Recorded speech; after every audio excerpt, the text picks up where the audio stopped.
हमें अक्सर ऐसी कहानियां पसंद आती है जिसमें हीरो जमीन से उठकर आसमान की बुलंदियों तक पहुंच जाता है, यानी जीरो से हीरो बन जाता है। लेकिन आज मैं आपको एक ऐसी सच्ची कहानी सुनाने जा रहा हूं जो इससे भी कहीं ज्यादा इंटरेस्टिंग और हमें बहुत कुछ सिखाती है। क्योंकि इस कहानी में हमारा हीरो कुछ ऐसे हालात से गुजरता है कि वो दोबारा जीरो बन जाता है, पर अपनी कड़ी मेहनत और कुछ खास क्वालिटीज के कारण एक बार फिर से उठ खड़ा होता है और अपना लोहा मनवा कर ही दम लेता है। और दोस्तों, ये हीरो कोई इंडिविजुअल नहीं बल्कि एक पूरी कम्युनिटी है। नमस्कार दोस्तों, मैं हूं अजय अजमेरा और आज मैं बात कर रहा हूं दुनिया की सबसे स्ट्रॉन्ग बिजनेस कम्युनिटीज में से एक सिंधी कम्युनिटी ने सिर्फ भारत में ही नहीं बल्कि पूरी दुनिया में अपने बिजनेस स्किल से इतने बड़े और प्रॉफिटेबल बिजनेस खड़े किए हैं जिस पर यकीन करना मुश्किल है। फिर चाहे वो सबीर भाटिया की बनाई दुनिया की पहली वेबमेल सर्विस कंपनी हॉटमेल हो, जिसे बाद में माइक्रोसॉफ्ट ने खरीद लिया, या $70 बिलियन के रेवेन्यू वाले हिंदुजा ग्रुप की सबसे अमीर ब्रिटिश फैमिली हिंदुजा हो, सिंधी जहां जाते हैं छा जाते हैं। और भारत में तो इस कम्युनिटी ने बिजनेस, एजुकेशन, एंटरटेनमेंट, पॉलिटिक्स और समाज सेवा के क्षेत्र में इतना कुछ अचीव किया है कि उनकी तारीफ करने में पूरा दिन भी कम पड़ जाएगा। दोस्तों, लाल कृष्ण अडवाणी से लेकर रणबीर सिंह भावनानी तक और निरंजन हीरानंदानी से लेकर स्वर्गीय राम जेठमलानी तक सिंधियों ने भारत के हर क्षेत्र में अपना अमूल्य योगदान दिया है। और इस योगदान की कीमत इसलिए और बढ़ जाती है क्योंकि सिंधियों ने ये सब तब किया जब उनसे उनका सब कुछ छीन लिया गया। जी हाँ, भारत पाकिस्तान विभाजन से पहले सिंधी मुख्यतः सिंध में रहते थे, जो अब मौजूदा पाकिस्तान का हिस्सा है। पार्टीशन के समय अपने धर्म की रक्षा करने के लिए उन्हें रातों रात अपना घर बार, धन दौलत सब कुछ छोड़कर इंडिया आना पड़ा। मैं ऐसे कई सिंधी भाई बहनों से मिला हूं जो आज भी विभाजन की त्रासदी बताते बताते भावुक हो जाते हैं, क्योंकि किसी ने भेष बदलकर तो किसी ने छिपते छिपाते कईयों दिन भूखे प्यासे रहकर बॉर्डर पार किया था।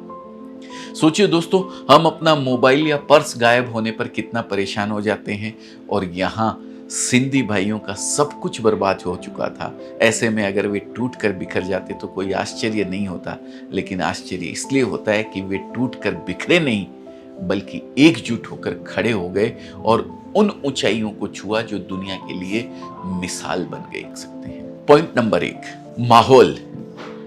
एक छोटी सी कहानी सुनाना चाहूंगा दोस्तों। एक राजा जंगल में भटकते हुए डाकुओं के अड्डे पर पहुंच गया। सिंधी परिवारों में शुरू से ही बिजनेस का माहौल होता है। सिंधी बच्चे अपने साथ के बच्चों से ये नहीं पूछते कि तुम्हारे पापा कौन सी जॉब करते हैं, वे पूछते हैं कि तुम्हारे पापा कौन सा बिजनेस करते हैं। इसी तरह उनसे ये नहीं पूछा जाता कि तुम डॉक्टर बनोगे या इंजीनियर, बल्कि ये पूछा जाता है कि तुम कौन सा बिजनेस करोगे। दूसरी चीज जो सिंधियों को बिजनेस में इतना कामयाब बनाती है वो है रिस्क से इश्क। सिंधी ये नहीं सोचते कि वे बिजनेस से हैं, बल्कि ये सोचते हैं कि बिजनेस उनसे है। शायद इसीलिए सिंध से भारत आने के बाद मुंबई के पास उल्हासनगर में बसे हजारों सिंधियों ने इतनी बड़ी त्रासदी को पीछे छोड़ते हुए कुछ ही समय में टेक्सटाइल से लेकर फर्नीचर तक और इलेक्ट्रॉनिक से लेकर हलवाई तक इतने बिजनेस खड़े कर दिए कि दुनिया हैरान रह गई। दोस्तों, सिंधियों के अंदर यह आत्मविश्वास होता है कि अगर कल को एक बिजनेस नहीं भी चला तो वे दूसरा बिजनेस कर लेंगे। इसलिए वे कभी भी बिजनेस में कैलकुलेटेड रिस्क लेने से नहीं चूकते हैं, नहीं डरते हैं। इसका सबसे बड़ा फायदा उन्हें न्यू बिजनेस अपॉर्चुनिटी ग्रैब करने में मिलता है। पॉइंट नंबर 3, एडेप्टेबिलिटी, यानी नई परिस्थितियों में खुद को ढालना। चार्ल्स डार्विन ने कहा था कि सरवाइव करने वाली प्रजाति वो नहीं होती जो सबसे स्ट्रॉन्ग या सबसे इंटेलिजेंट हो, बल्कि वो होती है जो बदलती परिस्थितियों के साथ खुद को ढालना जानती है। बिजनेस में भी ये बात लागू होती है। वे सिंध से आकर भारत में कई राज्यों में स्थापित हुए और हर जगह कामयाबी हासिल करी। उन्होंने स्थानीय रीति रिवाजों और लोगों को आसानी से अपनाया और सबके साथ सामंजस्य स्थापित कर अपने व्यापार को भी सफल बनाया। इसके अलावा मैंने कोरोना काल में भी देखा कि अजमेरा फैशन ने जब ऑनलाइन माल मंगाने की सुविधा प्रदान की, तब सिंधी भाइयों ने बहुत जल्द नए तरीके को अपनाया और व्हाट्सएप के जरिए हमसे माल मंगवाने लगे। यानी सिंधियों में बदलते बिजनेस एनवायरनमेंट के अनुसार खुद को ढालने की बहुत अच्छी क्वालिटी है, जो उन्हें विपरीत परिस्थितियों में भी कामयाब बनाए रखती है।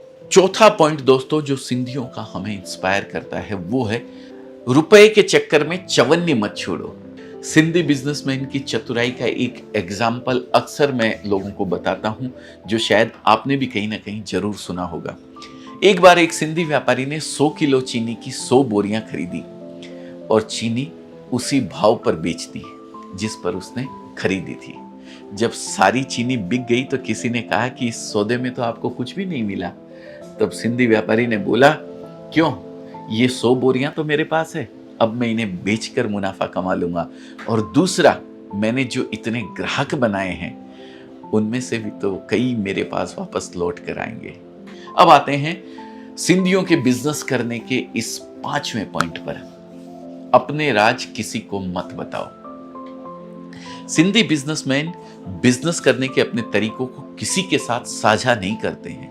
यहां तक कि उनकी दुकान में काम करने वाले कर्मचारी भी ठीक से नहीं जानते कि कौन सा माल कहां से किस भाव से आया है।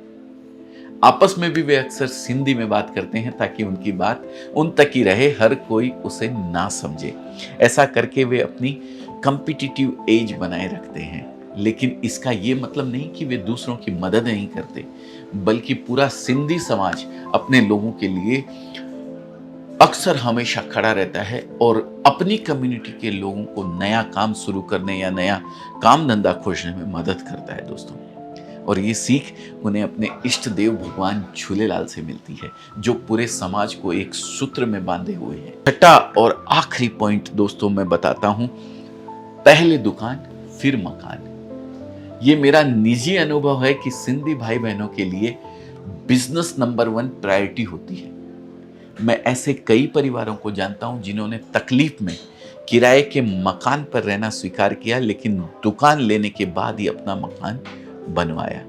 अपना कीमती वक्त देने के लिए मैं आप सभी का तहे दिल से बहुत बहुत शुक्रिया अदा करता हूं और प्रणाम करता हूं उस ईश्वर को जो आपके और मेरे सभी के भीतर बैठा हुआ है। बहुत बहुत धन्यवाद।